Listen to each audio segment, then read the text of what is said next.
Hello my friends, my name is Lindsey and I run the blog Books for Christian Girls. Welcome to or welcome back to the little corner of the internet where I talk mainly about Christian fiction.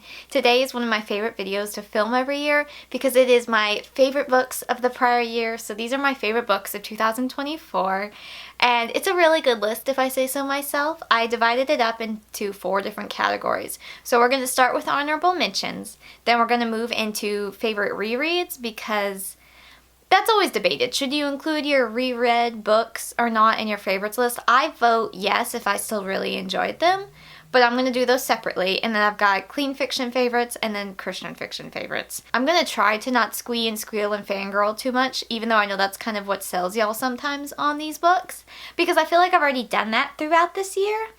So I'm going to try to give y'all proper summaries of the books and why I like them and all of that, but I promise nothing. Just as an extra little note, in the description of this video, I'm going to have links where I talk about all of these books. So if it was in a recent reads, I'll have all that listed, or a vlog, or wherever. I want y'all to have all the opportunities to hear me fangirl and squee and squeal about these books.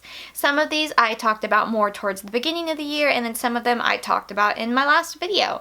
And that is always really exciting. We're going to reorganize my bookshelf though in a future video coming up, so please just ignore that. We're going to just continue and make it a mess as I pull these books, but I thought we would start with the honorable mentions.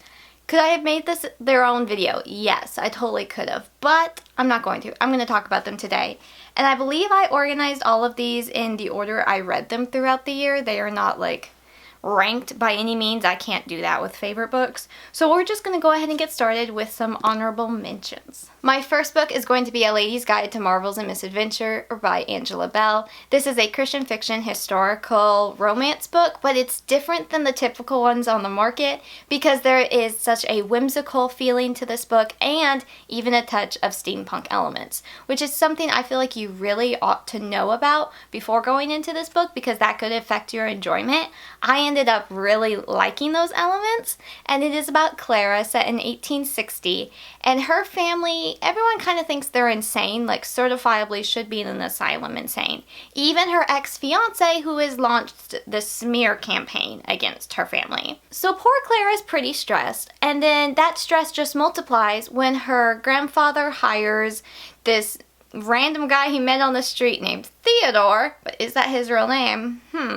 To be his apprentice at his clock shop, and Clara is very stressed about it for multiple reasons. And then her grandfather runs off in his flying machine and basically sends Clara, Theodore, and her mother, as a chaperone, on a grand misadventure, and they go all over Europe. It has nods to Around the World in 80 Days and The Nutcracker even just a little bit.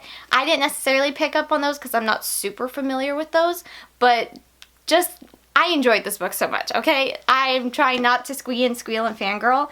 I really loved how the faith content was throughout the book. The conversations was something I really needed to hear at this time when I read this book. I'm really looking forward to rereading it. I actually bought the audiobook when it was on sale recently, so I feel like I may even listen to that one this spring when doing some gardening because I'm really excited to revisit these characters and have more nuggets just stand out and stick out to me. I haven't tabbed my copy yet, but I desperately need to. I actually have a quote from the book on my Kindle case. I just squeaked and squealed over that quote so much. I'll put it up here.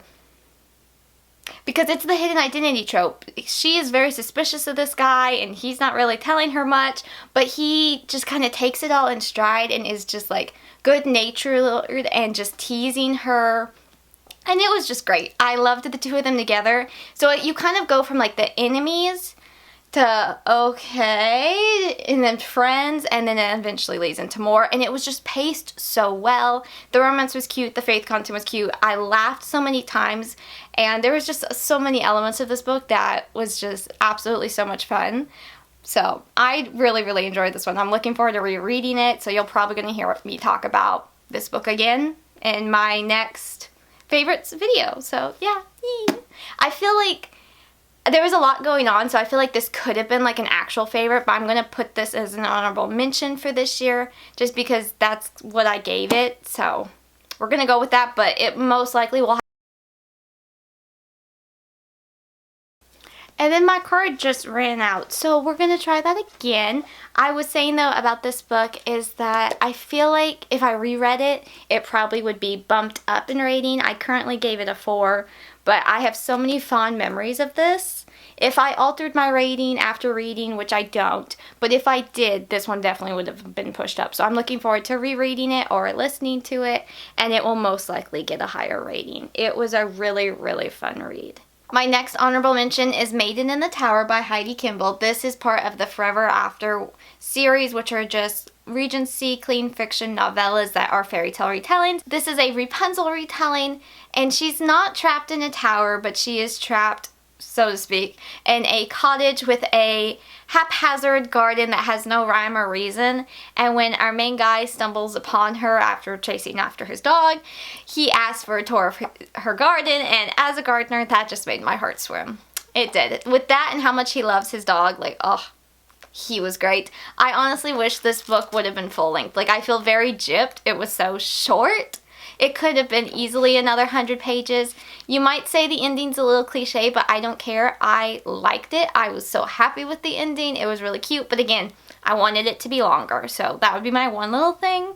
But it was so cute. I love it when we have a Rapunzel retelling and the main girl is so like wide-eyed and curious about everything, because that just reminds me of the Tangled movie and how she's just like staring and taking everything in with just like an utter fascination and curiosity. And that's definitely how the main girl in this Rapunzel retelling was as well. She was just bubbly, and let's be honest, I probably would have liked any main character girl who really likes plants and flowers and gardening, because those were some of my favorite interests as well. But she was just an absolute dear, and it was just adorable. So if you need a short little springtime read, I highly suggest this one. My next one is a clean fantasy book, and that is Assassin of Fire and Sacrifice by Mary Mecham. She posted on how to say her last name, so I'm going to try to see if I can get that right. Hopefully that was right. This was such a surprise to me. I'm not really into the whole like assassin, tough girl vibes that typically come with fantasy books, but this was a buddy read with some fellow booktuber friends, and it was so much fun. Oh, I just want to like squeal and squeal, particularly about a certain scene, but I can't because that's a spoiler. I would venture to say this is kind of worse than the enemies to more. She is supposed to marry him, but she's an assassin and supposed to kill him to more. That's not really a trope name, but we're going with it. She has been sent to assassinate the crown prince of another country, and she has a personal vendetta against this country. I usually avoid the marriage of convenience trope like a plague, because that's just not my thing, because it usually has sexual content, but this one was very clean in that regard, which I really appreciated.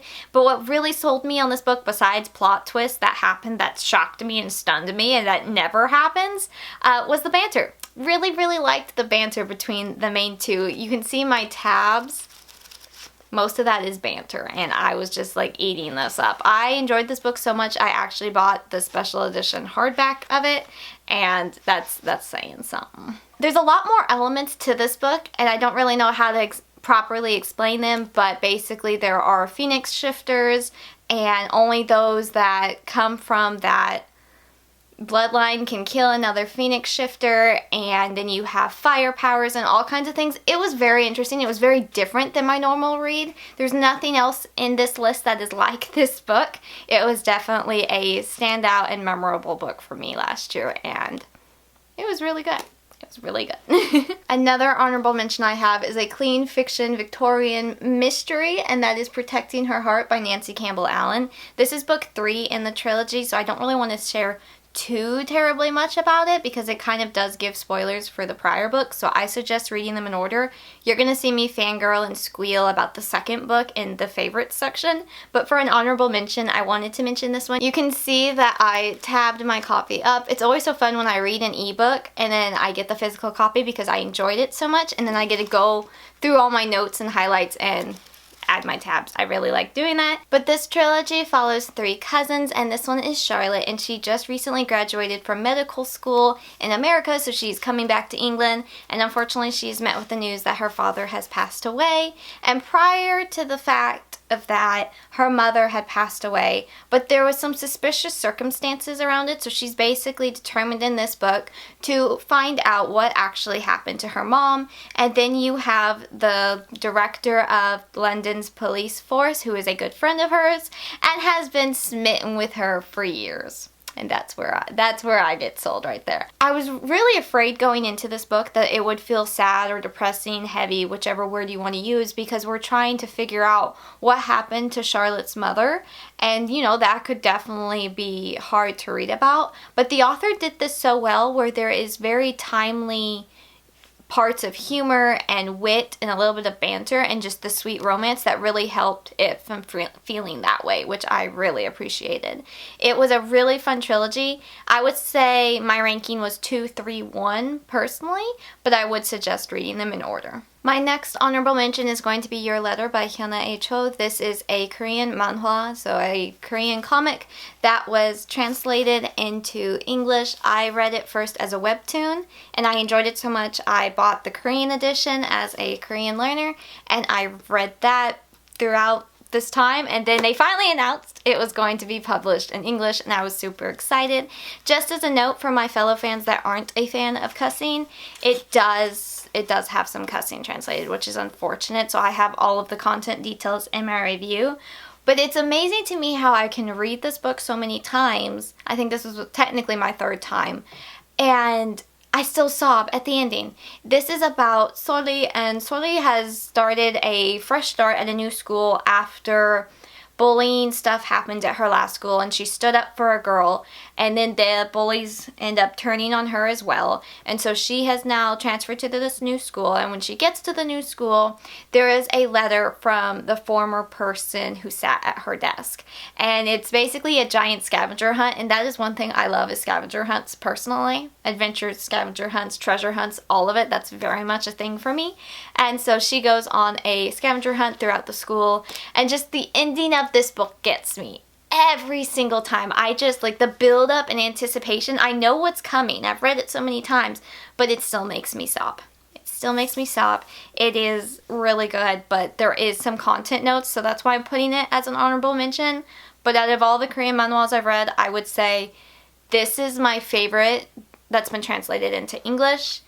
And then elsewise, I do have a couple other favorites, but they're not in English yet, so hopefully they will get to that at some point. But this one is really good, really sweet, such a tearjerker, but has such a happy ending at the same time, so it has a special place in my heart. I'm so sorry the lighting's gotten kind of iffy here. I've got my laptop that keeps shining on me too, so that's probably not helping. It is a really dreary, rainy January day as I'm filming this, but I wanted to film this today so I can organize my bookshelf this weekend because it's kind of driving me crazy. But my next honorable mention is The Silent Prince by C.J. Brightley.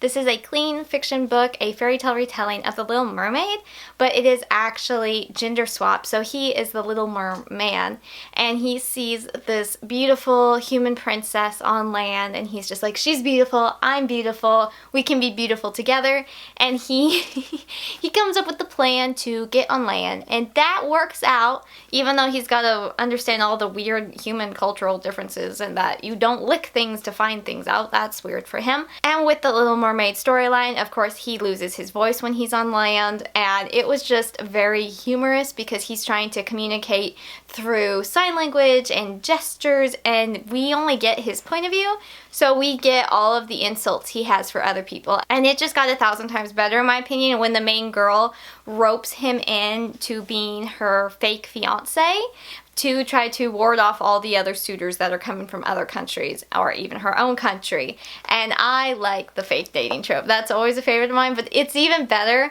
when it's fake dating and one half of the couple is just obsessed in like the cutest, smittenest way with the other. And that's just, it's not really fake dating, and I think it's great. So that was such a fun surprise. I would definitely read more books set in this world because I really enjoyed the writing style and the humor and the characters. And yes, they were so much fun. This was such a pleasant surprise. So that was The Silent Prince, but we also have The Silent Night, and this is by Sarah Beran. This was a Christmas retelling of Sleeping Beauty, and it was adorable. adorable. Holly is our Sleeping Beauty character, and like a normal Sleeping Beauty, she has been cursed to sleep forever basically, but she actually wakes up for a few hours every night, and she's got her little parliament of owls, which I didn't know that's what owls were called, like a group of them, but that's really cute, and it made for some really cute humor and just so many good puns in this book. This author writes a really good pun, and I'm so excited to read more of her books, and I'm going to be talking about more of them in a minute. But she basically wakes up one night and she sees this young man coming down her chimney, and that is Dominic Claus. Get it? Okay. And so he is trying to break into her castle, thinking it's abandoned, trying to get some items that he can take and maybe resell to try to help the town survive that winter, because it's not looking good. Well, then he meets her and things just go off from there, and they have to figure things out, and then we've got the curse elements, and it was really good. I feel like I'm already going to reread this one this Christmas coming up because I enjoyed it, and it's short. It was so much fun. Such a good book. So after I read this book by Sarah Beran, I started reading more books by Sarah Beran. So I have 3 other books by her that are on this honorable list, but I don't have them physically. I saw that one of them was available in hardback, but the other 2 weren't, so I messaged the author and she said that that is in the works and she's going to reformat the first one, and so if you want them to all match, which I do, to wait on buying them. So I don't currently have them yet, but as soon as they are available to buy, I'm buying them. So the first one is Chords of Green and Gold, and this is so cute. This was a fairy tale mashup between Rumpelstiltskin and the Frog Prince, and it was so much fun because you have the hidden identity, and then there's a music magic throughout this land, and then the main guy falls first. So basically, what can I tell y'all about this one? This one was so cute. Our main girl is Lydian though, and after her father has had a few too many drinks, he starts kind of just like raving about her talents and that she could just like make gold out of nothing. Well, that catches the eye of the king, which is our main guy's father. And basically the king orders for her to come and spin gold for him, make gold. And she's just like kind of panicked. But this was also kind of such a cozy fantasy where like, yes, we have this, oh no, you could potentially be killed. But you see more elements of it that makes it not so suspenseful. But for her case, she was pretty stressed, bless her, because she can't turn straw into gold. What's up with this?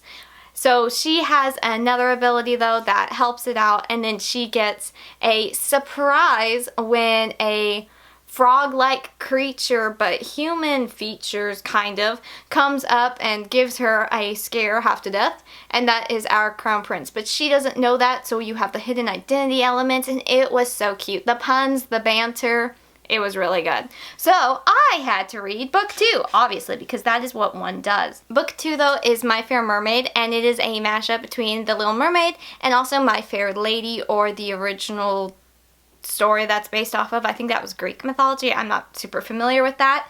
But this one is different in many ways because our Little Mermaid character, it's actually the cousin is our main girl. The cousin of the Little Mermaid is our main girl, let's put it that way. And I really liked her. I thought she was very sweet. She unfortunately has become kind of pushed around by all her cousins and basically gets manipulated into going onto land with the Little Mermaid character cousin, who is just a piece of work, and she is determined that she is going to make the human prince love her. And Marabella catches the eye of the crown prince's best friend and kind of a professor. He is a grump, and so she catches his eye, but not really in a good way. Like, it's not like a romance kind of way. He is a grump. You kind of want to smack him, but you get where he's coming from eventually. We don't get his point of view, so I was more on Marabella's side than his side, but I did really like this book in its entirety. I thought it was really neat.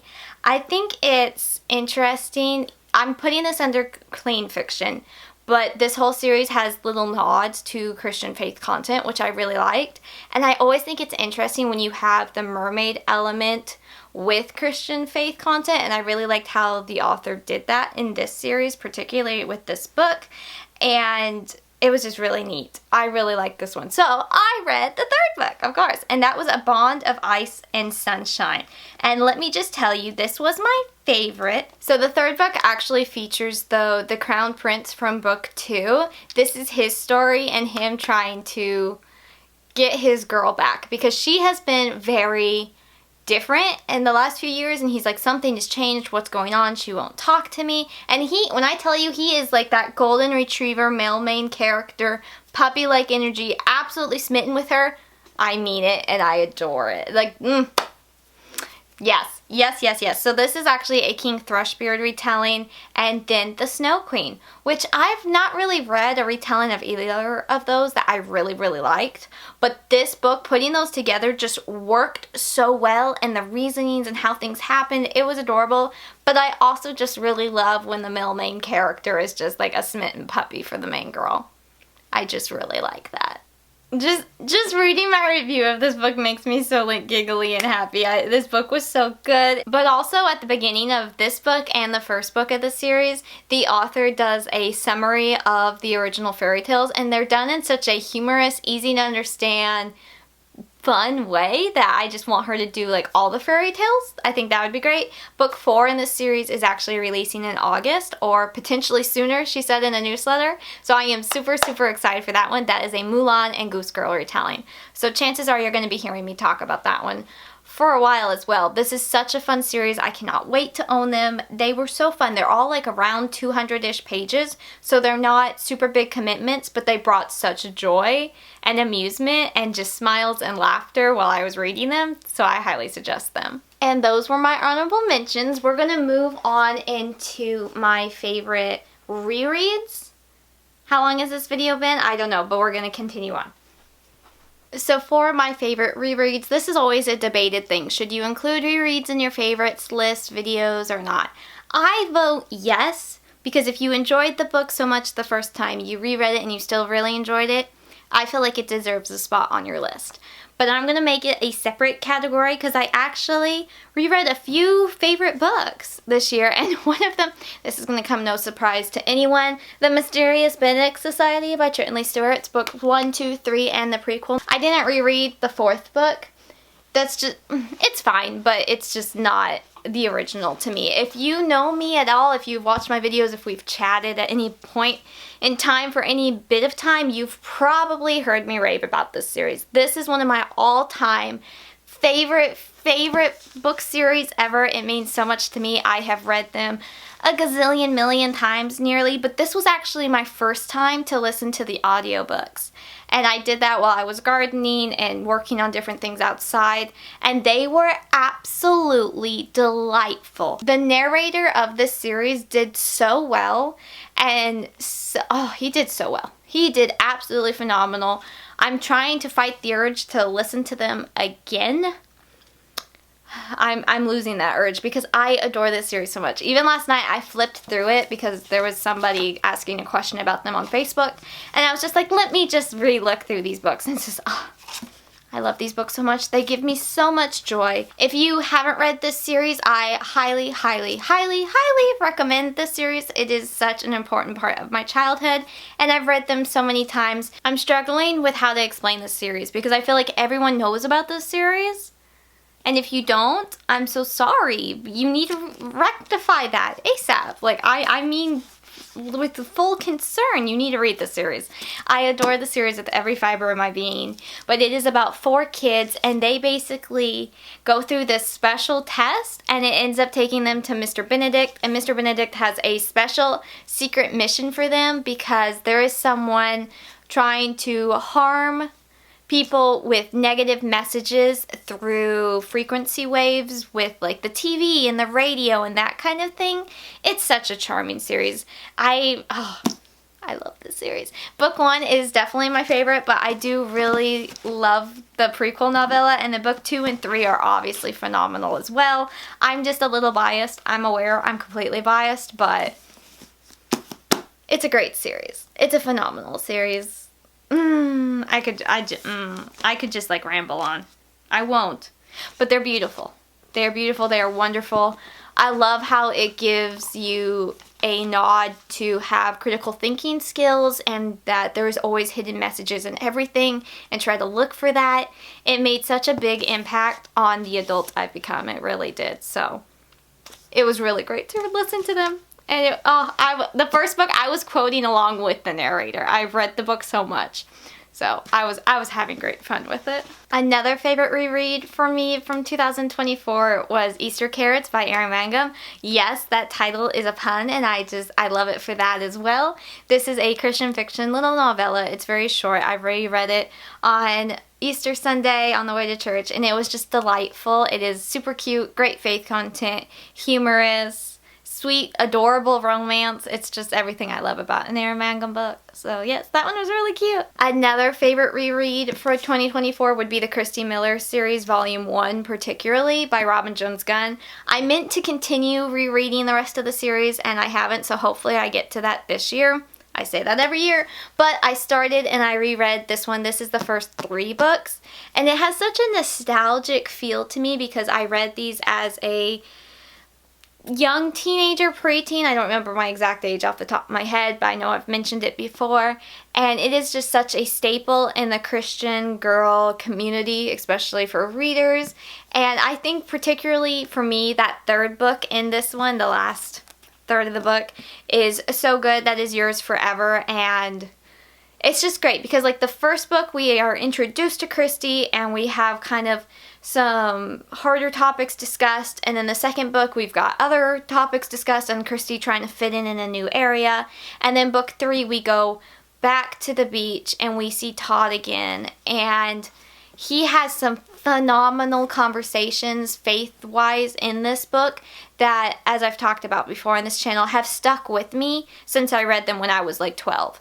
And I think that is such a powerful testimony of this book that it shaped how I thought about different things and encouraged me in different ways. And it's a great one. It might be a little cheesy or corny if you read it when you're older, but it has such a special place in my heart and so many other girls' hearts, and I'm looking forward to finally continuing the rest of the series because I've only read Christy and Sierra's books. I haven't read any of the other spinoffs. So I've read Christy's college years, but I haven't read the married years or the baby years or anything else. So I need to get to that. So maybe this year, but it was really good to reread this one. And then my final book for the reread category was actually one I just read last year for the first time, as in 2023, and that was Wormwood Abbey by Christina Bayer. This is a cozy, historical, clean fiction fantasy that has dragons, and it is so good. It is that Victorian time period that I absolutely adore. But our main girl is Edith, and she's a clergyman's daughter. She's also a mystery writer, and her father has recently gotten news that he is inheriting his childhood estate. And there's a lot of secrets at this estate. And so they go there, and Edith just gets wrapped up in all the things that are going on and trying to figure things out. This is the first book of a 5-book series. We're going to be discussing the rest of the series here in a minute, but it was so good to reread it. I wanted to reread books 1 and 2 this past fall so I could continue on with the rest of the series as they released, and I actually listened to the audiobook of this. Absolutely wonderfully done. I've listened to audiobooks 1, 2, and 3. And then book 4's audiobook I think is coming out here in February, so I'm going to get that as well. And I'll probably end up re-listening to them as well because they are so absolutely delightful, and the vocabulary and the conversations, and there's just so many thought-provoking parts. So even though this first book is on the shorter side, it gives you a lot of food for thought, and I think that's really neat when that can happen. The cover is also stunning, but the inside is just as stunning. And that is the end of my rereads for the favorites category. We are going to move on to new books to me that I read for the first time this year. Let's start with the clean fiction genre. My first favorite book that I want to talk about, again, these are ordered in when I read them, so the first of the year to the end of the year. I have them organized like that because I can't rank them. But the first one I'm going to talk about, I'm really excited to talk about, and that is The Princess Companion by Melanie Sellier. This is a clean fiction fairy tale retelling, and this is the book that kind of spurred off all of my fairy tale retellings that I read this year, particularly all the ones on Kindle Unlimited. I read all of the books in this series, which includes the spin-offs, so like 22 books, and this one was excellent. This gave me that nostalgic Barbie movie feeling almost, but it is a Princess and the Pea retelling, which I didn't realize how much I adore that fairy tale because it's just so silly and ridiculous, and it was so much fun, and how it worked out in this book, it was so good, and I was just so excited to see these characters again in later books, and I tabbed my copies up. I don't know what else to tell you. It was really good. I see the hype for this author. I've read another series by her, but so many of my book friends have told me, Lindsey, you've got to read Melanie Sellier's fairy tale retellings. Y'all were in fact correct, and that's basically all I've been reading now is fairy tale retellings since I consumed this series. It's been really fun. So I just talked about the third book in this series in my honorable mentions category, but I also wanted to put the second book in my favorites for the clean fiction category, and that would be To Capture His Heart by Nancy Campbell Allen. This one I actually read right after reading The Princess Companion, so I had 2 4.5 stars back to back. That was beautiful. If that could only happen every day, that would be amazing. But that is not the case. That is not the case. But it was the case in this, and I was very thrilled. This is a Victorian murder mystery, but what really sold me about this book is that the main girl is Eva, and she is a photographer. So you have so many of the historical photography elements and all of like what they had to do, and then her traveling wagon to be able to photograph a house party.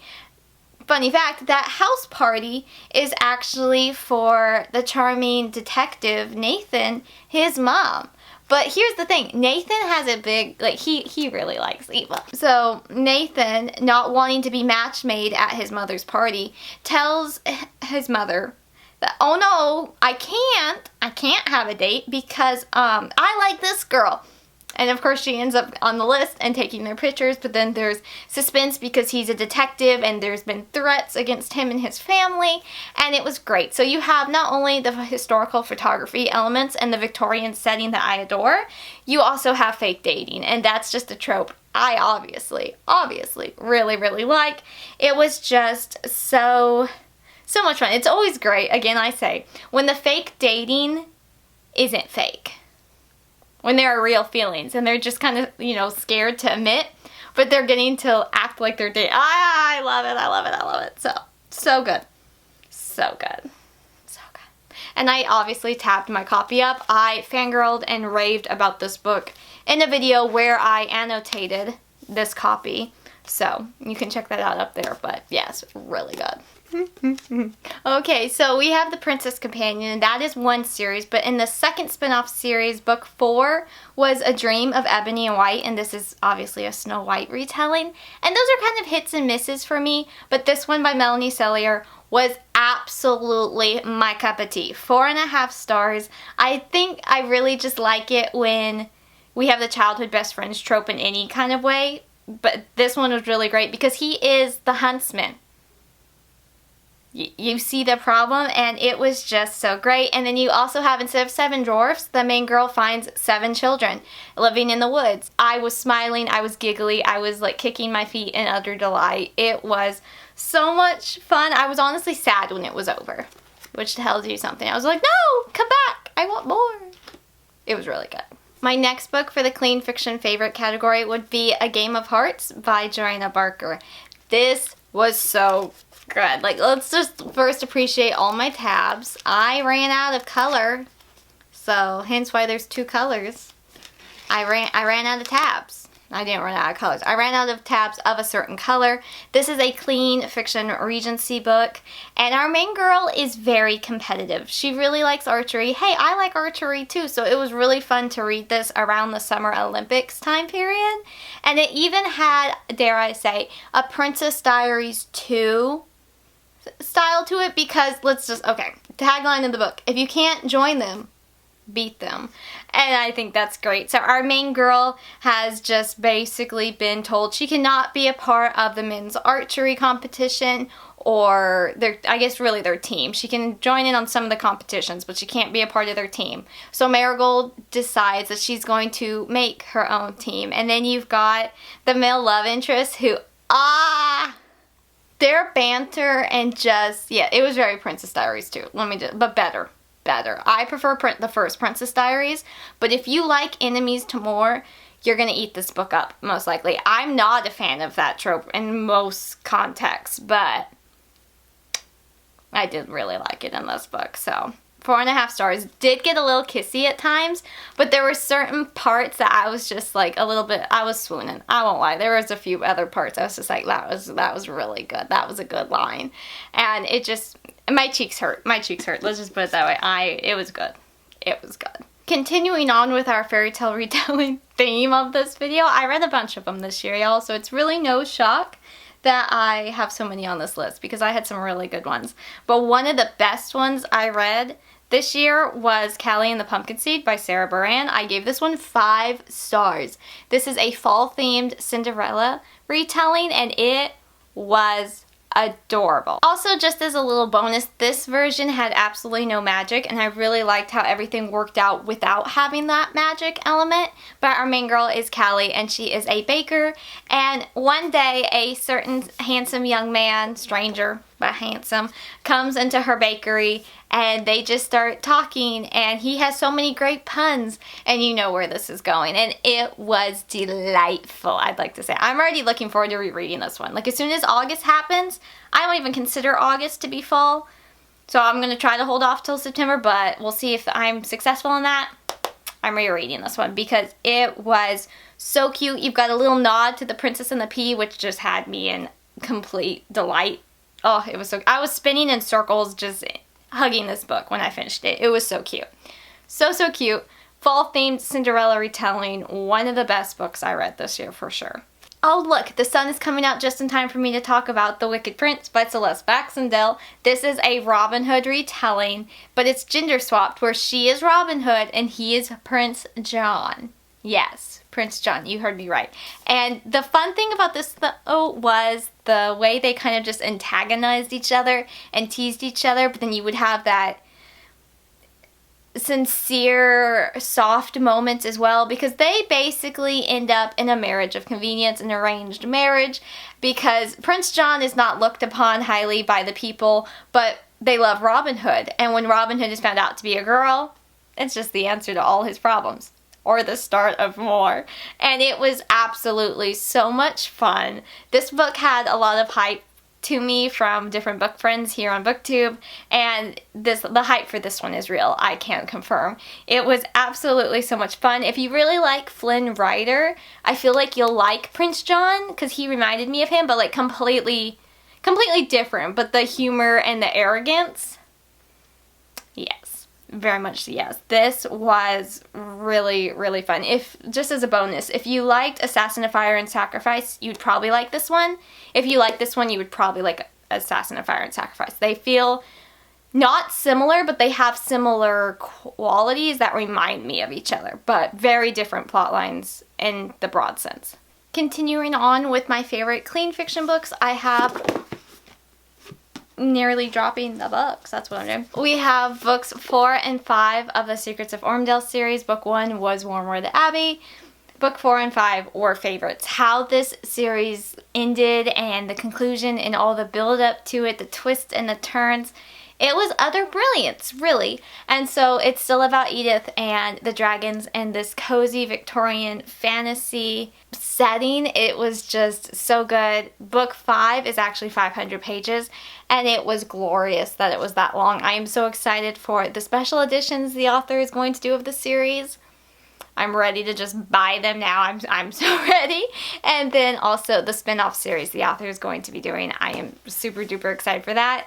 I have squeed and squealed and fangirled all about the series throughout the last multiple recent reads, so I'll try to hold back, but it is such a good series. After reading all of Melanie Sellier's fairy tale retellings, I started on her sister Deborah Grace White's series, and these two were my absolute favorites for the first series I read, and that was Kingdom of Slumber, which is technically book 2, and then Kingdom of Feathers, which is technically book 4. Kingdom of Slumber, though, is a Sleeping Beauty retelling. I'm sensing a theme here. And it was absolutely so good. I loved the pacing of this book. It felt like a movie in my head, which not every book does, but this one did with the different elements. And then you also have Bentley, the main guy, who has been betrothed to our main girl. They've been best friends since they were little, obviously, and he is so smitten with her. And she didn't pick up on that, really, so seeing his point of view was just a day maker because he was so absolutely smitten and so concerned for her when the curse happened. And different things are happening in this book where in the Sleeping Beauty element, yes, she's cursed, and then everyone else is sleeping at night. They can't wake up. She's cursed to sleep during the day. Nobody can wake her up. But then she is able to start waking up at night when everyone else is asleep, and anything she would leave, like a note, or if she would try to change her position or anything, the curse would change it to be just how it was when she fell asleep. And so they never really knew that she was awake until certain things happened. And when those certain things happened, I read it so fast. I enjoyed it. It was really, really good. And then book number 4 in that series was Kingdom of Feathers. This was my second favorite, though, of the series after Kingdom of Slumber. I really liked this one. It was a Wild Swans retelling, and it is about Rin, who has 6 older brothers that everyone believes died after a tragic incident with a magic user. But it turns out they were cursed to be swans. And if she wants to keep them alive, which obviously she does, she cannot say a word for 6 years. And so she's become the crown princess. She's unable to tell any of them in any way that they are alive, or they will be hurt or injured or worse, die. And so we have that happen in the prologue, and then we have 5 years, 9 months, and 12 days later the rest of the book starts. And I just really loved seeing the sibling content because you have her with her older 6 brothers, but then you have the male lead, Basil, who is from another country, and he has 12 younger sisters. Yes, and it was really, really fun. And then my last book for the clean fiction category for my favorites would be Legacy of Roses by Melanie Sellier. I gave this one 4.5 stars. She released it right at the end of the year, so it was really nice to basically end the year off with a really good book. This is the start of her new series, and rather than being a fairy tale retelling or fairy tale inspired, it is set in a world where each kingdom has the origin story of a fairy tale. So like in this case, it's Beauty and the Beast. And because of the echoes of the curse that happened in that original tale, it's called the Legacy. And the Legacy is always going to want to be trying to recreate that original story again. But the problem with that is it's not guaranteed a happy ending. And so Rosalie is our main girl, and she is a merchant's daughter who knows better than to pick roses. But everything kind of turns disastrous when a young royal, handsome young royal, comes and inherits the castle, and potentially problems with that. And just how this book things worked out, I was giggling in delight. I was just enjoying this book so much. How the characters have to work through things and try to outsmart the Legacy. You also have Rosalie's best friend, who I really, really liked, and then also her triplet younger brothers that were just so humorous to see. It kind of reminded me of the Brave movie, her younger brothers, Merida's younger brothers, in that way, and it was just absolutely so much fun. I cannot wait for the rest of the series, and it was really good. So that was my favorite books for the clean fiction section. Now we're going to move on into Christian fiction with 4 books. So with Christian fiction, I'm a little bit more, I guess you could say, particular on what books I call favorites. I had those honorable mentions, I had my rereads, but these are new to me books that I read this year. Actually, 3 out of 4 of them came out last year as well, which is interesting. I don't typically pay attention to that, but that's just how this worked. 2 of them I gave 4.5 stars, 2 of them I gave 5 stars, and I don't have these ranked like the rest of this video. They are just how I read them in the order I read them. So the first one is going to be Hey Jude Carpenter by Storm Stultz. Contemporary Christian YA has such a soft spot in my heart because that's really what got me into Christian fiction, was contemporary Christian YA books. And so seeing a new one on the market released last year just reminded me of all of that and basically made me feel like I was going back to my roots. So I really enjoyed this one. It is a very light influenced or retelling of Romeo and Juliet, but contemporary setting in a rural town. You have Jude, and his life is pretty good. He lives on a dairy farm, and everything's good until he learns they could lose the farm. Enter in our main girl, Mona, and she is a reader. She likes the Beatles, she enjoys baking, and they kind of get off on the wrong foot at first, but then they become good friends. And once they introduce each other to their parents, things happen and you realize, uh-oh, there was a big to-do in the town with the church and the church splitting into two different churches and some past hurts and everything. And so we have a lot of Christian faith content. This was really cute. They felt like they should have been a little bit older in my opinion, especially because we have a little bit of dating there at the end. But I absolutely adored the epilogue and I thought it was so cute. And it was just really sweet because they were friends first and then maybe feelings start. They were a little young for that, but I still really enjoyed the book personally. A 5-star book for me was The Broken Branch by Erin Mangum. I'm pretty sure if you've seen any of my videos, you knew this was coming. Erin Mangum, one of my favorite authors in her newest book.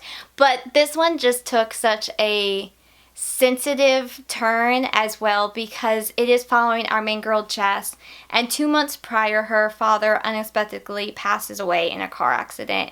And so this book is a lot about her grief and trying to still cling on to her faith and have hope in Jesus Christ, but then also trying to help her mom with their goat farm and just so many different elements of that. And having gone through my own grieving process with losing a sibling, I felt so seen with this book. I felt so many of the same feelings that Jess felt. And so reading this book past that year mark was so relatable in a sad way, but in a healthy, being seen kind of way. And with Erin Mangum's books, you have that amazing faith content. You also have the super, super cute, sweet romances. And then you also have humor. And this book definitely had that. It's definitely different from her other books, but it has such a special, special place in my heart, and honestly was kind of, as cheesy as it may sound, a balm to my heart, to my hurting heart. So I did a whole reading vlog where I read this book and cried and talked and cried and just adored this book. It was exactly what I needed. Another contemporary Christian YA book I read was Because of You by Hannah Curry. Now I will say this book has no romance, which I know is a big no romance, really, Lindsey? I know. But it didn't need it. This is about Chloe. She's 16. She's Australian. And she is going on her first mission trip. And she is ecstatic. She's always thought about being a missionary one day. She has such a good attitude about everything. And it's basically her entire trip and the team and the things they go through, what they experience when they're in Thailand. And it was so neat to read it. It reminded me a lot of my own student trip that I went to China many years ago now, back in 2016. And there were so many parts where I was like, hey, my team did that too. Oh yeah, that's very similar to what we did here. And I just absolutely adored that. So this is like I felt like, oh yeah, I know what she's talking about. Even though it was very different countries, it was really neat to see that. And I also just really liked Chloe as a character. I thought she was so well-spoken, but then also just so kind and compassionate. I feel like we could have been really best friends when I was 16 too. She was great. And the faith content, I tabbed my copy with moments I liked, moments that reminded me of my team and our trip, and then faith content. It was a really, really pleasant surprise of a book. And I hate that it took me so long to read it because I had it on my TBR for a while and I finally got to it, and I'm so glad I did because it was a favorite. And then my last book for this video, my other 4.5 star for Christian fiction, was The Lost Rose by Victoria Lynn. Let's appreciate the size of this book. In hardback, 600 pages. It was a journey, but such a good one. This is technically book 3 though, so I'm going to suggest you read books 1 and 2 because we see all those characters again, and this is actually about the daughter of the couple from the first book. And so many things have happened in this 14-year time period that we haven't seen the characters since book 2. So much has happened, and we even have a very light not quite retelling, but inspiration of Rapunzel in this with what the main girl, also named Rosalie, we have got 2 Rosalies in this video, I think that's so funny, has gone through, and so many moments. There is no romance in this book, but you have such good, strong faith content, and so we see her point of view, we see her father's point of view, and we also see the uncle protector figure that has been tasked to find her because she was kidnapped. So it was good. It was really good. Like, brace yourself. If you have read the first 2 books and haven't read this one yet, brace yourself, because but it was really good. I cannot wait till book 4. But I'm also scared of book 4 because the author has been saying it's very angsty, and I'm concerned because this had a lot of angst for my heart. So we'll see how that goes, but it was really good. So those were my favorite Christian fiction books. Now let me gather up all of the books and let's see if I can hold them. This might be a mistake. Dun, dun, da, da, da, da. Oh, you can't even see them all. Ta-da! My stack of books. These are favorite clean fiction, favorite Christian fiction, and favorite rereads. There's no way I'm going to be able to take a thumbnail with this picture. With a thumbnail picture with all these books, this isn't going to go well. I guess I'll have to figure that out. But these are my favorite books of 2024. I would love to know if you've read any of these. Do you want to read any of these? I will link all of the videos where I first talked about these books and fangirled and squeed about them in the description. But that is it for this video. I feel like I've talked y'all's ear off for a very long time, but I gotta talk about a lot of favorite books. I feel really out of breath. So as always, thank you so much for watching, but also thank you for letting me talk about these favorite books, because it is always fun to come up with this list and just make my cheeks hurt from smiling while I talk about these books. It was so much fun. Thank y'all so much for watching. I am Lindsey from the blog Books for Christian Girls at blogspot.com, where there's a new review every Wednesday and Friday in 2025. I am also here on YouTube, Instagram, and 2 different accounts, and then Goodreads, TikTok, Facebook, all the many places. I will see y'all here, there, and everywhere. And please let me know if you've read any of these. Do you want to read any of these? Let's chat about them all in the comments. And let me know if you have a book that you really read last year that you would maybe recommend to me, because this gives you a really good idea of my taste, I think. So I will see y'all next time, but thank you so much for watching. I hope you have an absolutely lovely rest of your day. Bye!